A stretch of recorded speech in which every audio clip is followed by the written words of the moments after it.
Good morning again, and welcome back. And it's my great pleasure to introduce our first panel, Canada as a Pacific Nation, Relocating an Economic Future. The structure of this panel, first I'll briefly introduce each of our speakers, and then they'll each have 7 minutes to introduce themselves and provide a bit of an overview of their work, and I've asked them to kind of speak to some trends and thoughts on what they're seeing on themes around this panel. And then I will give a few questions to our panelists and then leave time for kind of audience discussion. The purpose of this panel is to kind of examine the kind of evolving geoeconomic landscape of the Indo-Pacific and Canada's place in it. We do know, including as our Prime Minister has said several times, we're undergoing profound economic change during this time, and it has a lot of implications for, obviously, Canada's economy. But I want to put this in the context of when we're talking about geopolitical and economic change, we're still talking about people. And when we talk about these kind of high-level themes, we're really in the end getting back to kind of our people-to-people connection between Canada and the Indo-Pacific. How might themes such as trade agreements, how might themes such as economic protectionism, as well as finding new partners in the region impact people? And so I've encouraged the audience and our panel to kind of keep that in mind. Even though it's very high level, we are really talking about kind of Canada's economic security in this space. So consider the following, for example, right? Asia as a region accounts for half of global energy consumption, yet many in the region are still experiencing energy poverty. And this is something, again, we can kind of connect to in a bit. Canada is the world's 5th largest food exporter, and in 2024, Canada's agri-food industry generated approximately $100 billion in exports. And a final kind of point, again, to kind of speak to and highlight my province, British Columbia, and its impact as an Asia-Pacific, Indo-Pacific economy, right? We currently have $22.4 billion in merchandise exports currently going to Pacific markets. And it represents about 41% of the province's total merchandise exports. So, you know, BC and Western Canada very much have the Indo-Pacific in mind constantly when we're thinking of our trade relationships with partners. So with that, I'm just going to introduce our speakers. First, I'll just kind of provide just a brief introduction to each of them, and then we'll move down kind of the order of the table. So first we have Professor Wolfgang Alschner sitting beside me, a professor of the Hyman Soloway Chair in Business and Law from the University of Ottawa. We have Claire Citeau, Senior Vice President on Industrial Trade from Canada's Meat Council and a former Executive Director of the Canadian Agri-Food Trade Alliance. And then we have Wenran at the end, President of the Canada-China Energy and Environment Forum, also Professor Emeritus of the University of Alberta, the China Institute. Again, I think many of you familiar with Wenran's work, and again, a long partner and supporter of the Institute for Peace and Diplomacy. So to begin, if I could start with Wolfgang, if you wanted to provide some opening remarks, introduce yourself, and just kind of how you're thinking about this economic space. Thank you very much, Robert, and good morning to everybody. My name is Wolfgang Alschner. I am the Hyman Soloway Chair in Business and Trade Law at the University of Ottawa. A lot of my work centers on the changing realities of global trade governance, especially in this area of geoeconomics and economic security. We just received a grant to look at critical mineral supply chains in particular, and we'll look at Canada's critical mineral diplomacy in more detail over the next 3 years. I thought to pick up on the theme of today's first panel, Relocating an Economic Future, I wanted to start with observations why, on the one hand, I think it is actually easier to achieve that goal of pivoting away from North America, and that geography may be less of a constraint than it's often being perceived. But on the other hand, I'll also point to some dangers, some constraints that make it in some ways much harder to do that. So let's start with the first point, geography. We often hear in debates that geography is almost a prison. We don't have a choice but to trade most with the United States. And of course, geography and the convenience that it affords is a major driver of trade flows. I think there's no debate about that. But when you look at the G7 and the G20 and even the dominating economy of the globe, Canada and Mexico are really outliers in the way that their trade relations are concentrated with the United States. And that is not only geography, that's also policy choice. And the good part about that is if it's partly policy choice, it means that we can change it. I'll give you a couple of examples to illustrate how geography may not need to be a constraint. If we think about other countries, Switzerland, imagine a landlocked country in the middle of Europe, exports its ware to the entire world. The United States is actually its most important trading partner, and that's why they were very happy last week to sign a new trade deal with the US. If we think about the East Asian states, export-led growth, it was not that they had a huge market next door. It was because they sold things to the world that the world wanted. And finally, if we think about Canada, let's just go back a little bit in our history. In the 1920s, Canadian trade was actually quite diversified. About 1/3 went to the United States, 1/3 went to Britain, and 1/3 went to the rest of the world. And we've never achieved that distribution since. Of course, it's a different time, but that doesn't mean that it's harder to diversify today. If we think about Canada's economic structure, 70% of our economy is services. That's not bound by geography at all. We have a lot of commodities. Of course, we have to build the infrastructure, and Senator Wu talked about a historic infrastructure project. I think a lot of what we are seeing today are contemporaneous infrastructure projects to achieve our capabilities to export commodities to the Asia Pacific. But the big message is that geography is not a prison. It is, to some extent, also a policy choice, and so we can change that. But at the same time, and now I'm becoming a little bit more pessimistic, I think we are in uniquely unfavorable times for diversifying, despite what maybe the recent geopolitical shifts indicate. If we think back just 15 years ago or so, it was the world of global value chains. The WTO, the World Trade Organization, allowed us to trade with who was our most efficient trading partner. We could create supply chains that spanned the globe. Over the past decade, that has shifted. We are talking about resilience much more. We are talking about China +1. From the WTO, we focus more on regional trade. There are deepening ties among partners in a region. FTAs, free trade agreements, are becoming more important. But we are now in a third reality that makes these two past experiences look a lot more rosy, and that is that the United States is currently building a hub-and-spoke system that is very different from the WTO rules that enabled these global value chains, very different from the traditional FTAs that enabled at least regional supply chains. In that hub-and-spoke system, the United States is providing bilateral tariff deals that create winners and losers, that create very bespoke relations between the said countries of the Asia Pacific and the United States. And not only do we have these spokes, it's very hard between the parts of the spoke, Canada and the Asia Pacific countries, to trade more with each other, because part of the deals that the United States is concluding includes transshipment rules, where if you are sourcing more from another third country and try to export the ensuing goods to the United States, you're penalized by 40% tariffs. So it makes it very hard to create these regional supply chains, and it focuses trade in these bilateral routes. And that is especially unfavorable for Canada, because in a sense it is very favorable for us, because we sit in the best spoke ever. We have a trade arrangement with the United States, at least for now, that provides tariff-free access to most of our exports. There's a lot of pain in sectors, but most of our good is tariff-free with the United States.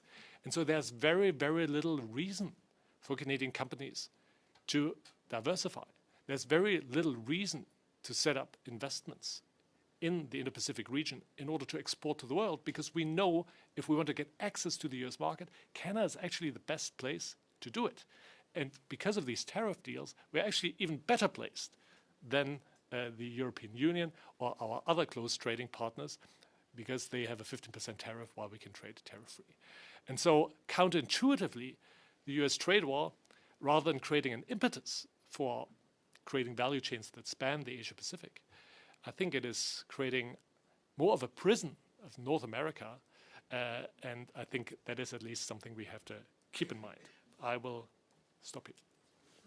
Great.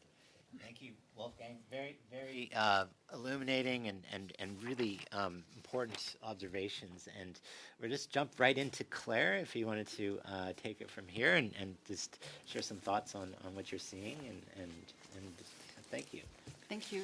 So first off, I'll start talking a little bit about who we are and who we represent as an industry. So Claire Citeau with the Canadian Meat Council. We represent the federally licensed meat packers and processors in Canada, which is 95% of the sector, and absolutely everything that is exported when it comes to meat, whether it's beef, pork, bison, veal, and lamb. In terms of numbers, quickly, it's an industry that represents $32 billion annually in sales and supports about 300 jobs indirectly across the country. We are inherently dependent on trade. We export over half of everything we produce. We cannot eat everything we produce, so that's 50% of our beef, 70% of our pork internationally.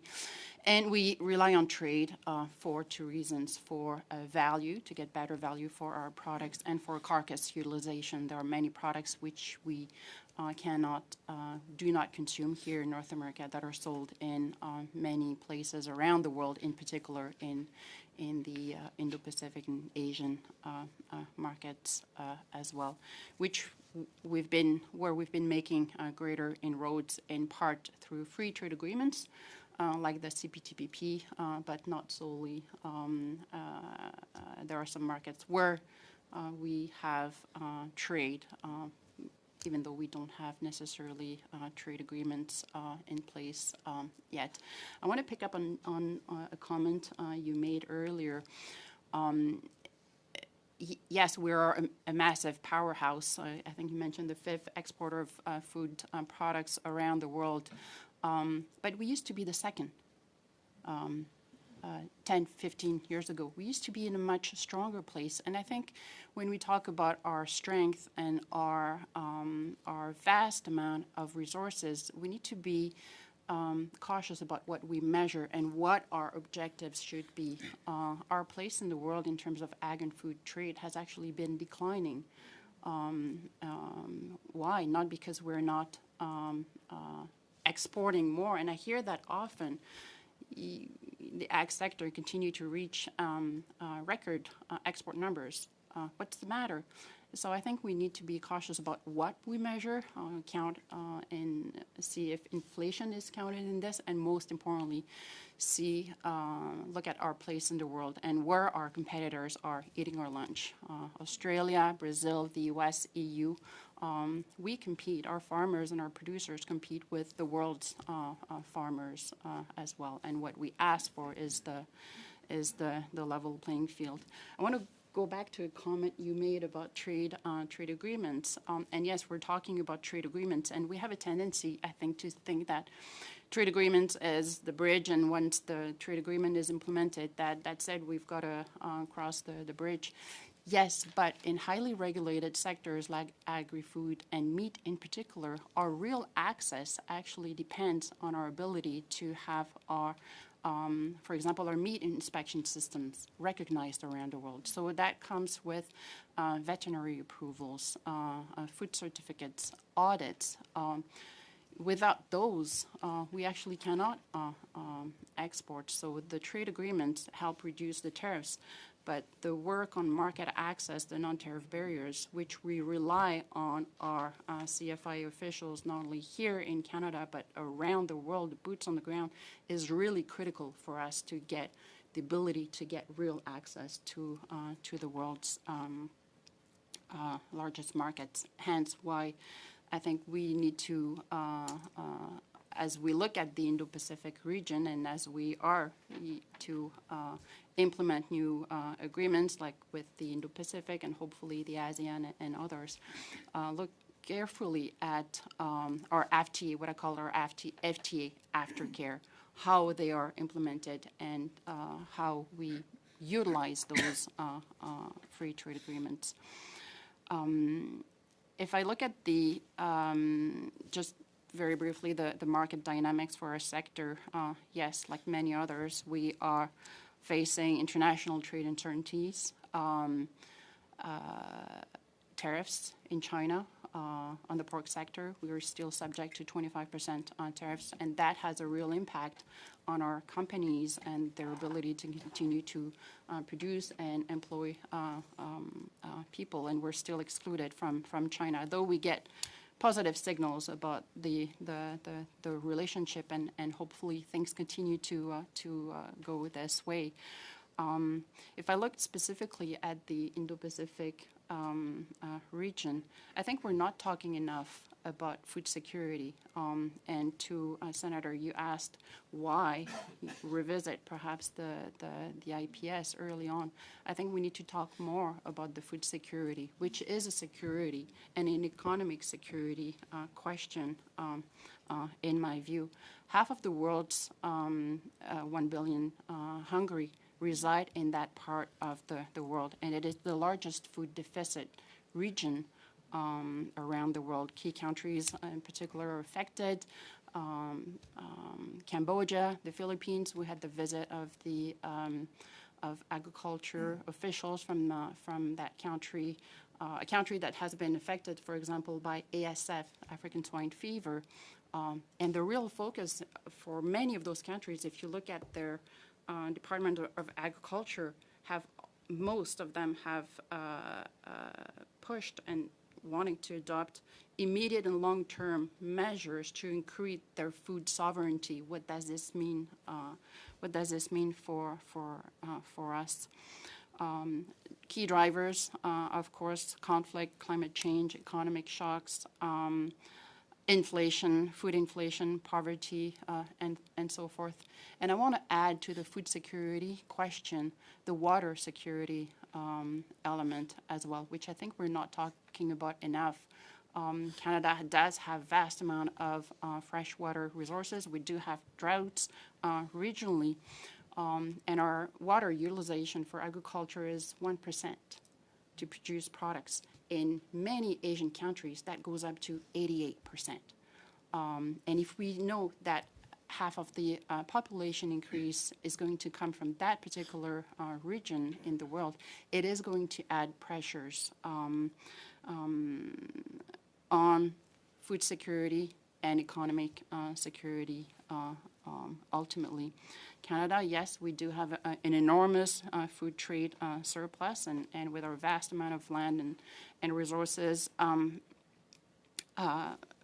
a valuable, very valuable agri-food asset. But I think we need to talk more about that food security question so we get more support for those food security and water security actions. Another element that is coming up that we see in particular in the region, but it is worldwide as well, but we're certainly looking at it specifically now because of all the new agreements that are being announced, and the question is, what will this mean?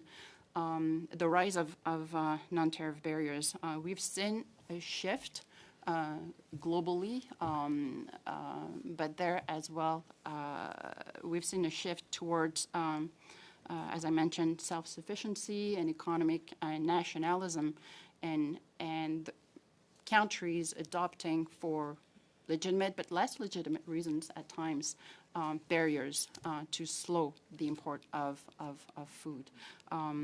When trade is seen as a tool to provide stability and predictability to businesses to feed people, families, the rise of non-tariff barriers is certainly a concern.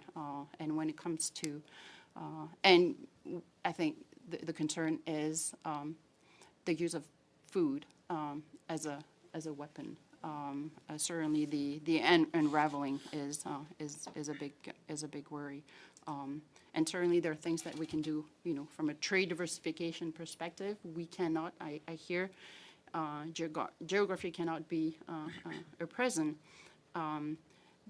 but we cannot ship, fresh products or animals to places around the world the way we do to the U.S. So yes, to trade diversification, but for us, it should not be an or question. We cannot detach ourselves from the U.S. We need to do trade diversification with the current context that we're in, keeping our eyes solely focused on the U.S., the North American platform, but also being smarter about how we trade with the Indo-Pacific region. Great, thank you very much, Claire. Fantastic thoughts. Now moving to Wenran, floor is yours. Well, thank you, Rob. Canada China Energy and Environment Forum was in fact and this annual conference was a part of the strategic partnership set up 20 years ago between Canada and China. So there's some buzzword this year about 20-year anniversary of the strategic partnership, and Canada now reaffirming that. And so we've been running a large energy conference from 2004 all the way to 2017. So we know what happened after 2018, right? But looking at today's reset or the new development with Canada's strategic positioning with China, with Asia-Pacific region, or whatever you call it, there's a new turn. And so I want to say maybe originally prepared something about the assessment of the Canada's Indo-Pacific strategy, but Senator Wu actually said it so much better than I would have. So therefore, just a change of the overview part of my remarks by building on what Senator Wu talked about regarding the broader Indo-Pacific strategy. By extending that, maybe I'll ask 2 or 3 questions. Rob, you stop me if I'm over time, but the first question is, rather than answers, the first question for us to consider, I think, is what the new Carney government intends to do regarding the entire Indo-Pacific region. There are languages used throughout different meetings, preparing to the meetings with the Chinese, his visit to other Asian countries, by saying Canada is not in a business as usual situation when it comes to the United States in our relationship. That's well known.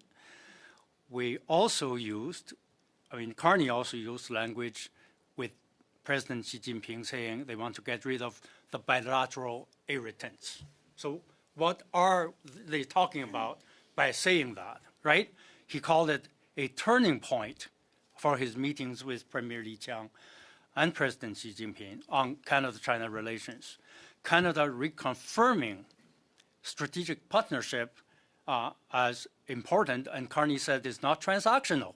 It's strategic, it's at the systemic level. So we need to ask and digest these questions. He, of course, a good wordsmith by interpreting different things, but my own understanding is that the Indo-Pacific strategy paperwork from 3 years ago need to be seriously revised, if not totally thrown out.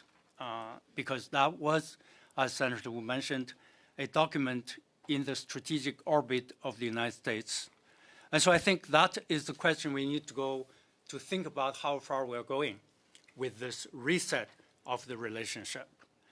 And 2 weeks ago today, in the Canada-China Business Council's annual general meeting, with big business forum accumulating to a few hundred people, big banquet, Ambassador, Jennifer May basically told the crowd that the Prime Minister pressed us to speed up things, to get things in motion, get moving. Of course, the Chinese sent their tough top negotiator, Li Chenggang, who is known for dealing with the United States, giving a very warm keynote speech. So from that level, you can see there's some urgency. We need to digest about that. I think that's the first question. The second question is how it's being received. If I look at the business world, if I look at the provincial leaders, if I look at people who has advocated engagement, I've written, I don't know, since the spring, 5 or 6 op-ed articles. I know Jeff is there at the back, Jeff Mahone. We're in the same crowd. We argue for a reset. In the broader scheme of things, in looking back in the past 4 or 5 weeks, there are opposition voices clearly saying China is still our enemy number one, it's a dangerous trap, we shouldn't do this, do that. But I think our advocating reset of the relationship won the debate at the top level. But I'm not sure it's being well received or clearly understood by the implementation level, say by the bureaucracy. Let's ask the question, where is our military? Where is our intelligence services in their regard to, say, China, right? Our bureaucracy, are they ready to move? I've been back and forth between Beijing and Ottawa here and there. My sense on both sides, the understanding is, yes, they're talking about a reset. They heard the voice from the top, but nothing is moving. I can tell you there are no tariff level negotiations on EV, on agriculture, this and that. So things are not really moving that fast on the ground. So my question is, where is the resistance? How do we do this at the implementation level? The third question I have is, even we do diversify, we discuss all this about as a Pacific nation, how do we diversify, right? So China, yes, need to be back into the picture. So let me just give you very quickly a set of numbers to put things in the context. I know all of you are experts. We have nearly about $1 trillion of trade with the United States annually. The rest of the 500 billion spread all over the place. Well, China said our second largest trading partner, $120 billion. Put that in context. Our entire trade with the EU is about that number, okay? Our entire trade with everybody, ASEAN plus whomever in that Asia-Pacific, Indo-Pacific region is about 120 billion, that number, okay? Our third largest trading partner, Mexico, is sitting at 60 billion, half of China's volume. Then you go down the rank, UK, Germany, Japan. These are in a quarter of the China's volumes. So here is the question then, do we have focused Team Canada-like or whatever ideas to focus on the biggest market like China, or we can go to focus on other smaller places because they have potential to grow. That's the other side of the argument, right? The volume is so small.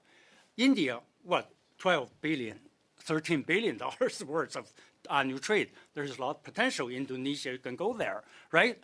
But the question is, if you don't have enough resources, how do you crack? Would you want to crack the biggest market in say, China, getting bigger items done in the way that we seize the market saying there is nowhere to go for our canola, instead of letting Australia and or now India taking the place, fill into that vacuum of canola, we need to resolve the trade dispute and go and seize the market. It's the same as soybeans. There's nowhere to go for the United States unless they go to the China market. And so I leave those questions to you just to kind of think about where we're going, even we're thinking about diversification. Thank you. Great, thank you very much. So I'm going to use this opportunity just to kind of dig a little deeper into some of the great points, and you can kind of already see the synergy between the panelists and their perspectives. And I'm just going to kind of go in the same order. And Wolfgang, if you don't mind me asking a question, you talked about this great observation on geography and policy, and that we can, and the exciting side of that is that we can change policy, and it's a choice. And I don't know if you had a chance, or anyone in this room had a chance to read The Economist magazine this week, and our Prime Minister Mark Carney had an op-ed in it. Current Prime Minister, those of you will know there's a confidence vote today, so we'll see by the end of the day if there's a new call for an election.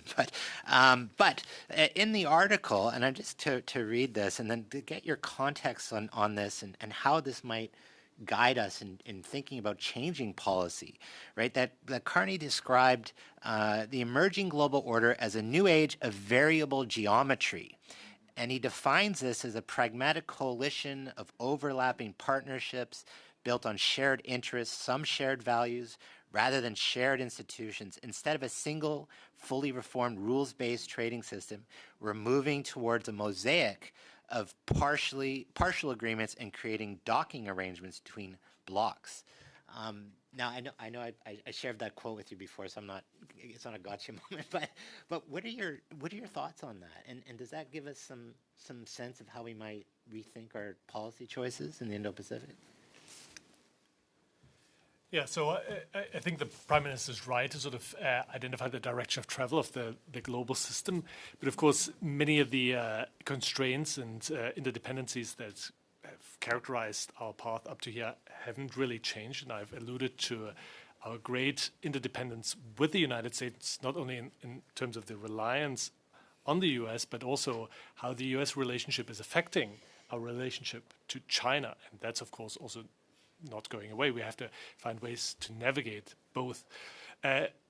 One point where I would disagree with the Prime Minister is that shared institutions are not needed anymore. And I was really struck by that last month.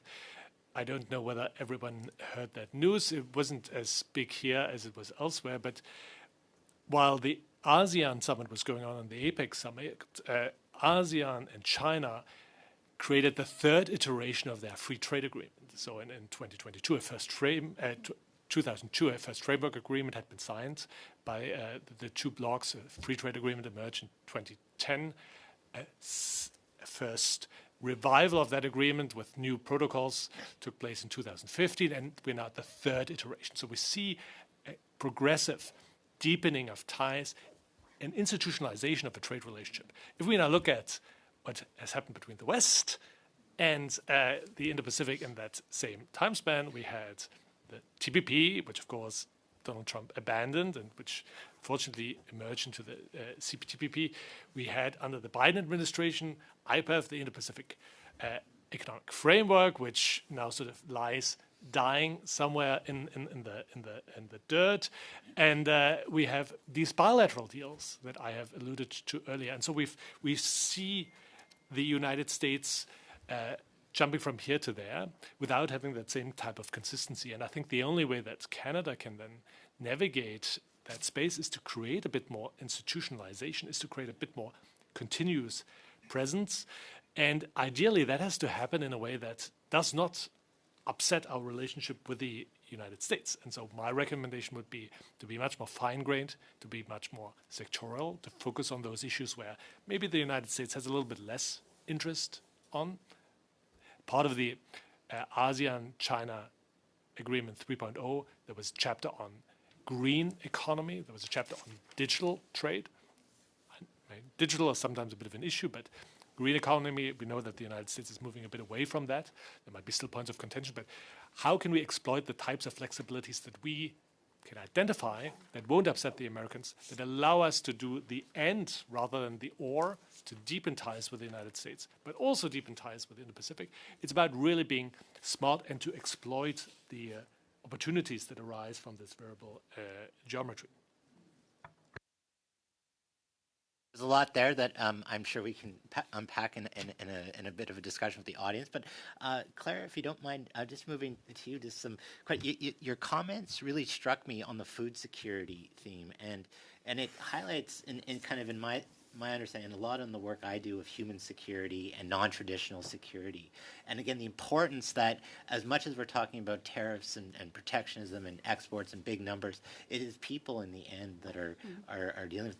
And you also commented on the need to kind of think about this as boots on the ground and getting to Asia. Now, I don't know if you're familiar with it, but I did read somewhere of the establishment of a Canadian meat advocacy office in Beijing. And I think your organization might be in the initial stage of setting that up. And I'm just wondering if you could talk a bit about what that looks like, the process of getting boots on the ground, and how we can help us think more about trade in the region. Absolutely. I think this speaks to the importance of industry taking matters in its own hands and really investing in itself in advancing the issues that matters for the sector. The initiative was led by the Canadian Meat Council, and we officially opened the office last month with the agriculture minister in Beijing, who was there on the ground. The office is co-located with the Canada-China Business Council. And if you look at the history and just going back to earlier, what our competitors are doing, the vast majority of our competitors do have meat presence, meat advocacy, industry, agriculture, advocacy, boots on the ground, to not replace what government does, but to complement, to push the wind in the right direction, to speak to industry perspectives, and this is really critical and possibly a model that we should replicate elsewhere. When it was with the Canadian Agri-Food Trade Alliance, we advocated for an agriculture office in the region as well that has delivered results and continues to be really important as well. Another example for an initiative that demonstrates the value of industry-government collaboration. This is a government office in Manila, but it acts as a hub and spoke for the industry. When I mentioned earlier about the work that CFIA, the Canadian Food Safety Inspection Agency, does in the market in concert with Ag Canada and Global Affairs Canada, not only do they keep an eye on the regulatory system and help industry prevent issues from becoming problems, they also identify opportunities, but they cannot do it all for the sector. So the sector has to have its own boots on the ground where it matters for the sector. We are as I mentioned, in the initial stages of that office, and we'll be happy to keep you posted on the success. Certainly, it is supported in large part by the industry, so the association, but also member companies have invested in this. So a model to perhaps replicate. We'll see. Great example and pragmatic kind of example that I think is very helpful. Wenran, I'm moving to you with the hard question.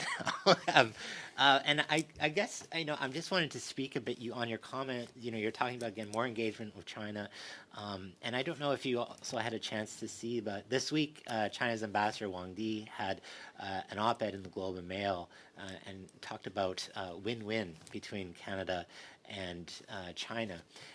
And I wanted your thoughts if that is actually, can that happen?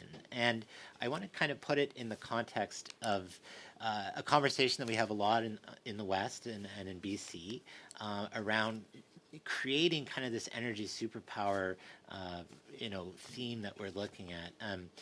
And there's a lot of excitement around it. There's a lot of interest, but I don't know if there's consensus necessarily in some groups, specifically with Indigenous Canadians. And if I think of the most recent successful LNG project, I think I might have it wrong, but my understanding was from the moment of MOU to first shipment was 16 years.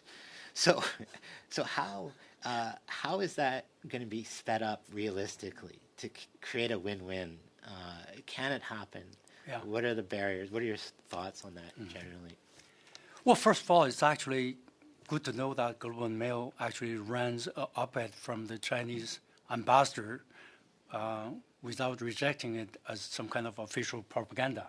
So then there are some signs that mainstream is moving towards recognizing some reset is happening. So for the bigger question on the bilateral energy relationship, I can only speak again from my 2+ decades of experience involving directly into the dialogue, right?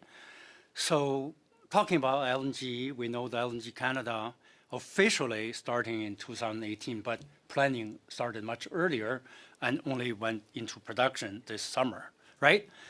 The Trans Mountain pipeline expansion goes actually all the way back to 20 years ago, when I had the first Canada-China Energy Conference in Beijing in 2005.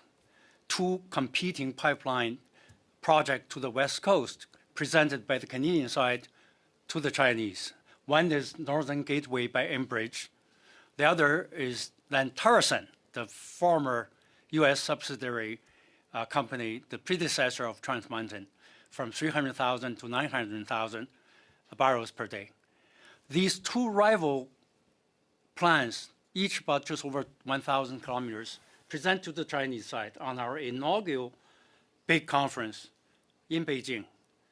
The Chinese were so enthusiastic. PetroChina saying, great, we're going to have Canadian oil shipping to us. So they put in $2 billion MOU with Enbridge. And we know what happened. Fast forward, Enbridge, Northern Gateway is gone. And Trans Mountain just started shipping last year. Think about if we did this early, how much more money and benefit we could have. Because as far as I know, I haven't seen the October number, but the September number, 13 million barrels. 75% of Trans Mountain pipeline shipping bought by the CNO went to China. The same is if we do LNG Canada, other bigger projects. Now, earmarked in the Crown Speech in Alberta legislature for a new pipeline. My conclusion from this story is, let's be honest, talking about a Indo or Pacific, whatever strategy for diversification, we do not have the national capacity nor the national will, if the history is any guide, to actually do bigger projects in a faster way. People say this time might be different, as Paul has asked the question. I'm not sure it will be different. So we have to see. So on our side, we have a lot of problems. The Chinese are ready to buy whatever we have because their economy, they need everything. Their renewables are huge, but they need conventional, right? In the past 2 years, our institution sponsored 3 primary research works. If LNG Canada, their product going to East Asia, China, Japan, South Korea, replacing coal use, what would be emission reduction implications? 3 reports coming out, each 100 pages. These are done by top energy economists by saying the cut, the emission reduction immediately between 35 to 60%. There's no doubt about it. Then the whisper from Japan and South Korea is we have these same conclusions, but we don't have the market size. China is the only one that can absorb additional LNG. So therefore, whatever our LNG projects, if we want to do it, if we want to catch that train in China, we'd better be fast. Otherwise, they're not waiting for us. Their green, their alternative energy sources have gone way ahead. They will be beating us in other Asia-Pacific countries. Even we signed whatever Canada, Indonesia, CEPA, putting in $800 million for some kind of a clean energy initiative. The Chinese are doing much bigger and a lot faster. So I'll stop there. Just again, in the form of asking the questions, can we deliver? We can't just talk, right? The history is we can't deliver. I'm sorry to say this, just being honest. Thank you very much. Okay, so that leaves us some time for questions from the floor. If you have any questions, I encourage you to please come up. We have a microphone here. I mean, Fiona's also going to be floating around with the microphone. And if you could please introduce yourself and keep your question brief, that would be much appreciated. Thank you. Should I stand up or? Oh, okay. Hi, I'm Sean Narayan, St. Thomas University. Very, very quickly, just speaking to Wenran's last point, my understanding, and I follow this quite closely, Chinese renewables are proceeding at a breakneck pace. I think we have a lot of stranded assets if we keep investing in what you're suggesting. And what if you can talk to that? I mean, both for strategic as well as other reasons, China has every incentive to be the renewable power in the world. And every indication is that's exactly where it's happening, where it's heading. My second question for the panel is, for years, we've been talking, we have a very large Asian community in Canada, but we don't seem to be, at least my impression is, we haven't been able to utilize that to really break into the Asian market. Why is that? Or am I wrong about that? Why is that? And what's gone wrong? Why aren't we able to develop that particular resource? Thank you. Thank you, Sean. And does someone want to take the questions? 2 questions there. Sure. Yeah. I'll take on it. Thanks, John. This is a good question. I think nowadays if you look at the market situations, if you look at the numbers, again, I stick with the numbers. Even bilateral relations, say China, Canada in recent years, very low politically. Economically, trade-wise, it's been doing well. I think I'm going back to the time back in 2014. Under Stephen Harper, the 2 countries spent a lot of time, 2 teams come up with a very comprehensive assessment. And their conclusion, that's under Stephen Harper, conservatives, okay? Not particular fan of Chinese system, saying basically, fundamentally bilateral economic complementarity is in place. They're in total harmony in a sense, right? What happened since then is the twists and turns. But if you look at the numbers, the trade volumes have been going up, despite frosty political relations. What it says that people to people, business to business dynamics still in good play. But if political barriers get rid of the tariffs, right? EV related canola, pork, beef, and others, we can even do better. So what is missing is that element. The other point, which I'm not sure is relevant, but I want to mention, is the kind of dynamics regarding Asian population, diasporas, right? We have a situation at the base level, I think it's good, but when it gets to a little bit sensitive on high-tech areas, on other things, it gets very touchy because we have a situation in recent years that the narrative is if you're anti-China, if you're treating China as an enemy, you're good Canadians. You're good Chinese Canadians, to be more specific. If you're pro-engagement, well, you better register as a foreign agent of some sort in the future. So that kind of mentality and narrative is not really helpful. So I'm from University of Alberta system, right? We have over 100 mainland Chinese origin scientists who are not political scientists like me mostly, are in the nanotechnology area, in the sensitive research, kind of the research chairs. They're very cautious. Some of them just simply retired and went back to China. So these are the issues on the table, a reset. Maybe that's something is one of the irritants maybe they should get rid of. And they need to deal with that. That's just how I see the situation, the dynamics. Thank you. Any other thoughts on this? I Thank you, Sean. I think the next questions will be big questions for the day that we'll be exploring. I saw there was another question at the back. If you want to introduce yourself. And Jeremy Peltiel, Carleton University. You're talking about trade diversification, but it also involves trade diversion. And I mean, the only Professor Alschner is the only one who really talked about the inner contradictions involved. Claire alluded to them.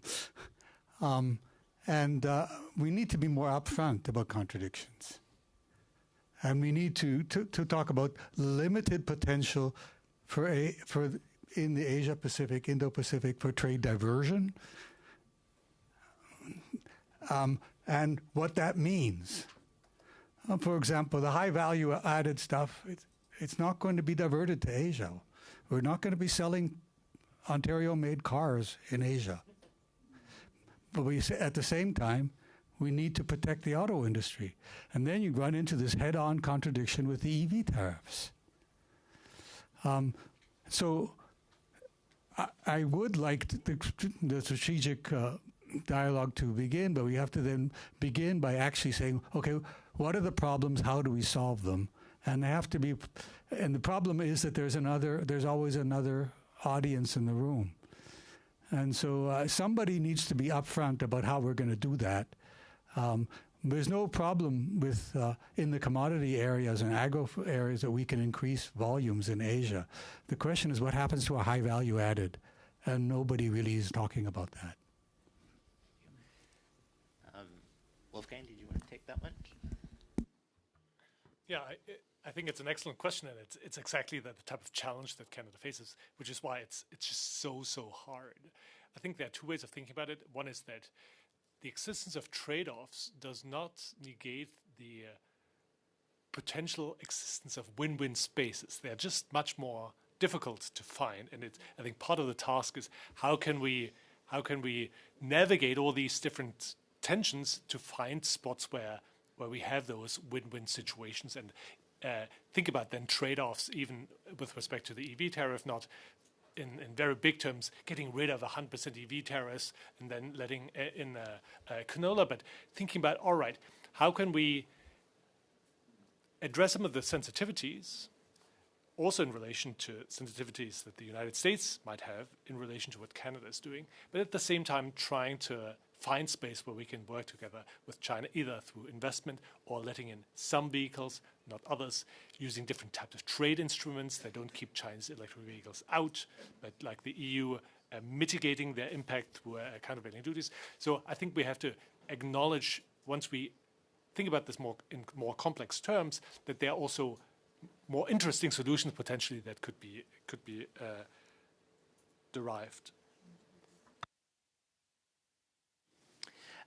And I think we had one question up front, or we have two more. Well, maybe we've got three. So maybe we could just collect some, and then that will lead us into our closing remarks. So if you could introduce yourself. Dean Baxendale, Optimum Publishing. Many in the room know the books that I've published. I'm one of those irritants and enjoy having the most sanctioned authors by the Chinese Communist Party and Russia in the world. I'd just like to know, we talk about win-win. This is very, very important. And I believe our engagement with China needs to be on the basis not only of trade reciprocity, but opportunities inside China. And is the Chinese Communist Party willing to negotiate on human rights, on fentanyl, and a whole bunch of other irritants to which we think are a problem for humanity and a problem for democracy here in our country. We want trade reciprocity, but we want freedom, we want fairness, and we want the Chinese Communist Party, to whom some represent here, ultimately, to trade fairly and freely, not with conditions. So, my question, will human rights be on the table when we negotiate with China? Take a few more questions to collect. We've got one here, and then over here.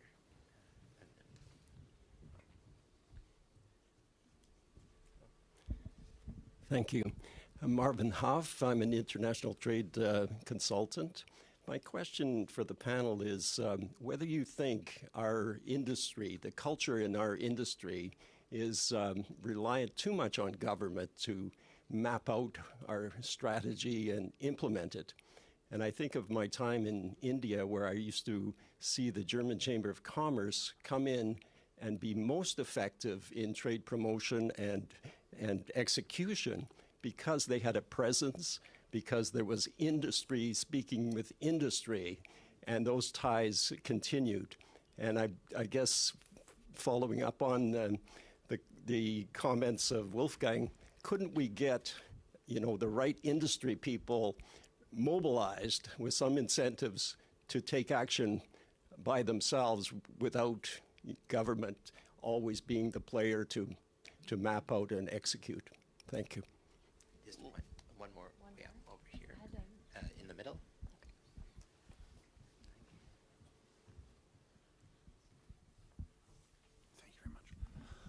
Hello, thank you very much for your presentations. My name is Lowell Campbell. I'm a researcher on international energy security at the German Council on Foreign Relations.